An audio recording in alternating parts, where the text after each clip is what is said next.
പ്രിയപ്പെട്ടവരെ, യേശുവിന്റെ നാമത്തിൽ നിങ്ങൾക്കെന്റെ സ്നേഹം നിറഞ്ഞ ആശംസകൾ. ഈ മാസത്തിന്റെ അവസാന ദിവസത്തിലേക്ക് വന്നിരിക്കുന്നു.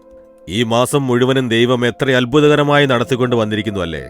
ദിവസവും സംസാരിച്ചു, ധൈര്യം തന്നു, ഉപദേശങ്ങൾ തന്നു, വഴി നടത്തിക്കൊണ്ടിരുന്നു. അതിന് ദൈവത്തെ നാം സ്തുതിക്കണം.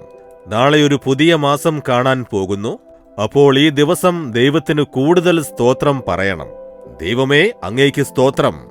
എന്നെ കാത്തു സൂക്ഷിച്ചു, ബലപ്പെടുത്തി, താങ്ങിയിരിക്കുന്നു, സുഖം തന്നു, പ്രാർത്ഥനയ്ക്കുത്തരം തന്നു, എന്നോട് സംസാരിച്ചു, എന്നെ ധൈര്യപ്പെടുത്തി. ഇന്ന് ദൈവത്തെ ഓരോ കാര്യത്തിനും സ്തുതിക്കണം. രാവിലെ ദൈവത്തെ സ്തുതിച്ചുവോ? ഇല്ലെങ്കിൽ വേഗം പോയി തനിച്ചിരുന്ന് ദൈവത്തെ സ്തുതിക്കൂ. ശരിയല്ലേ? ഇന്ന് ദൈവം തരുന്ന വചനമെന്താണ്? ഫിലിപ്പിയർ 4:19 എന്റെ ദൈവമോ നിങ്ങളുടെ ബുദ്ധിമുട്ടൊക്കെയും മഹത്വത്തോടെ തന്റെ ധനത്തിനൊത്തവണ്ണം പൂർണ്ണമായി തീർത്തു തരും. ഇത്രയൊക്കെ നടന്നിട്ടും ഒരു ചെറിയ കുറവുണ്ട്. ഈ മാസം അത് നടന്നിട്ടില്ല. വരുന്ന മാസമെങ്കിലും അത് നടക്കണം. ഇന്ന് ദൈവം അത് നടത്തി തരും. എന്താണ് നിങ്ങൾക്ക് കുറവ്? എന്തോ ഒരു ചെറിയ കുറവ്. പണം ആവശ്യമുണ്ടോ? അതിൽ പോരായ്മയുണ്ടോ? ആരോഗ്യത്തിൽ കുറവുണ്ടായിട്ടുണ്ടോ? അതോ മനസ്സിൽ സന്തോഷം കുറഞ്ഞിട്ടുണ്ടോ? വീട്ടിനകത്ത് സമാധാനം കുറഞ്ഞിട്ടുണ്ടോ? ഏതോ ഒരു കുറവ്. നിങ്ങളുടെ കുടുംബത്തിൽ, ജോലിയിൽ, ബിസിനസ്സിൽ, ശുശ്രൂഷയിൽ ഒരു ഭാഗത്തൊരു കുറവ് നിങ്ങൾക്കേർപ്പെട്ടിരിക്കുന്നു. ദൈവം പറയുന്നു, നിങ്ങളുടെ കുറവുകളെ ഞാൻ നിറവേറ്റും. നമ്മുടെ ജീവിതത്തിൽ എപ്പോഴും ഒരു പരിപൂർണമായ അനുഗ്രഹം. സമാധാനമാണെങ്കിൽ പരിപൂർണമായ സമാധാനം, സന്തോഷമാണെങ്കിൽ പൂർണ്ണമായ സന്തോഷം, വീട്ടിൽ സമാധാനമാണെങ്കിൽ പൂർണ്ണമായ സമാധാനം, ആരോഗ്യമാണെങ്കിൽ പൂർണ്ണമായ ആരോഗ്യം, ഒരു കച്ചവടം, തൊഴിൽ, വരുമാനം, ഇവയിൽ പൂർണ്ണമായ അനുഗ്രഹം. അതാണ് ദൈവത്തിന്റെ ആഗ്രഹം, നിറഞ്ഞു കവിയുന്ന അനുഗ്രഹം. അങ്ങനെയല്ലല്ലോ കുറഞ്ഞിരിക്കുന്നു, കഷ്ടപ്പെട്ടുകൊണ്ടിരിക്കുന്നു. നിങ്ങളുടെ കുറവുകളെ ഞാൻ നിറവുള്ളതാക്കുമെന്ന് ദൈവം പറയുന്നു. അതിനാണ് യേശു കുരിശിൽ തൂങ്ങിയത്. കുരിശിൽ നമ്മുടെ പാപം, ശാപം, വ്യാധി ഇവയെല്ലാം ചുമന്ന് തീർത്ത് നമ്മെ പൂർണ്ണമായി അനുഗ്രഹിക്കാൻ തന്നെ ബലിയർപ്പിച്ചു.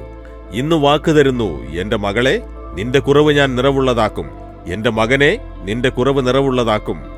ഏത് കാര്യത്തിലാണ് നിനക്ക് നിറവുണ്ടാകേണ്ടത്? ഏത് കാര്യത്തിലാണ് കുറവുണ്ടായിരിക്കുന്നത്? അത് പറയേ, ഞാനത് പൂർത്തിയാക്കും.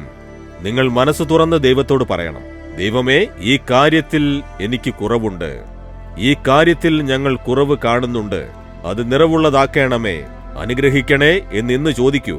ഇന്ന് നിങ്ങളുടെ ജീവിതത്തിൽ അത്ഭുതം നടക്കും. വിശ്വസിക്കുമോ നിങ്ങൾ? ഈ വാഗ്ദത്തം നിങ്ങൾക്കുള്ളതാണ് എന്ന് നിങ്ങൾ വിശ്വസിക്കുമോ? ഇന്ന് ഈ വാഗ്ദത്തം നിറവേറും എന്ന് വിശ്വസിക്കുന്നുണ്ടോ? ഇന്ന് ആ കുറവ് നിറവേറ്റപ്പെടും. കുറവ് നിറവുള്ളതാക്കാൻ ദൈവത്തിന് ഒരു ക്ഷണം മതി. അപ്പോൾ ഇന്ന് തന്നെ ആ അത്ഭുതം നടക്കും. നിങ്ങൾ വിശ്വസിക്കുന്നുണ്ടെങ്കിൽ വിശ്വാസത്തോടുകൂടി ഇപ്പോൾ പ്രാർത്ഥിക്കൂ. ദൈവമേ, ഈ വാഗ്ദത്തം എനിക്കുള്ളതാണ്. അങ്ങ് കുറവുകളെ പൂർത്തിയാക്കുന്ന ദൈവമാണ്.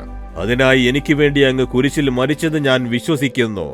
എന്റെ ജീവിതത്തിൽ, എന്റെ കുടുംബത്തിൽ, എന്റെ മനസ്സിൽ ഈ കാര്യത്തിൽ കുറവ് കാണുന്നുണ്ട്. യേശുവിന്റെ നാമത്തിൽ അതിൽ നിറഞ്ഞ അനുഗ്രഹം ഉണ്ടാകട്ടെ. പിതാവേ, ഈ അനുഗ്രഹത്തിനായി ആരൊക്കെ പ്രാർത്ഥിക്കുന്നുണ്ടോ, ഈ മകനും ഈ മകൾക്കും ഈ പിതാവിനും ഈ മാതാവിനും ഈ കുടുംബത്തിൽ യേശുവിന്റെ നാമത്തിൽ എല്ലാ കുറവുകളും പൂർത്തീകരിക്കപ്പെടട്ടെ. യേശുവിന്റെ നാമത്തിൽ ആമേൻ, ആമേൻ. Jesus readings Malayalam YouTube channel subscribe ചെയ്യുക. ബെൽ ഐക്കോൺ ക്ലിക്ക് ചെയ്യുക. ഞങ്ങളുടെ ദൈനംദിന പ്രോഗ്രാമുകളെക്കുറിച്ചുള്ള അപ്ഡേറ്റ് ലഭിക്കുവാൻ